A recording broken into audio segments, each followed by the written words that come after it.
നമസ്കാരം. Gold price Kerala today 2.0 സ്വാഗതം. സ്വർണ്ണവിലയും സ്വർണ്ണ വിപണിയിലെ വാർത്തകളും അറിയാൻ ചാനൽ സബ്സ്ക്രൈബ് ചെയ്യാനും വീഡിയോക്ക് ഒരു ലൈക്ക് തരാനും മറക്കരുത്. കഴിഞ്ഞ മാസം 12-നാണ് സ്വർണ്ണവില ആദ്യമായി 70,000 കടന്നത്. ലോകത്തെ ഏറ്റവും വലിയ സ്വർണ്ണ ഉപഭോക്താക്കളാണ് ഇന്ത്യ. ഓരോ വർഷവും ടൺ കണക്കിന് സ്വർണം രാജ്യത്ത് ഇറക്കുമതി ചെയ്യപ്പെടുന്നു. അതുകൊണ്ട് ആഗോള വിപണിയിൽ സംഭവിക്കുന്ന ചെറിയ ചലനങ്ങൾ പോലും അടിസ്ഥാനപരമായി ഇന്ത്യയിലെ സ്വർണ്ണവിലയിൽ പ്രതിഫലിക്കുന്നത്. സംസ്ഥാനത്തെ സ്വർണ്ണവിലയിൽ ഇന്നും നേരിയ ആശ്വാസം.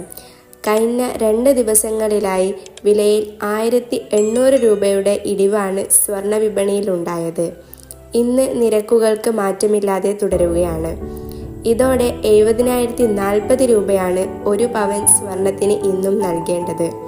8,755 രൂപയാണ് ഇന്ന് 1 ഗ്രാം സ്വർണത്തിൻ്റെ വില.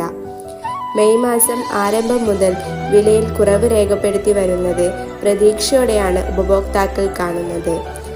Thanks for watching gold price Kerala today 2.0.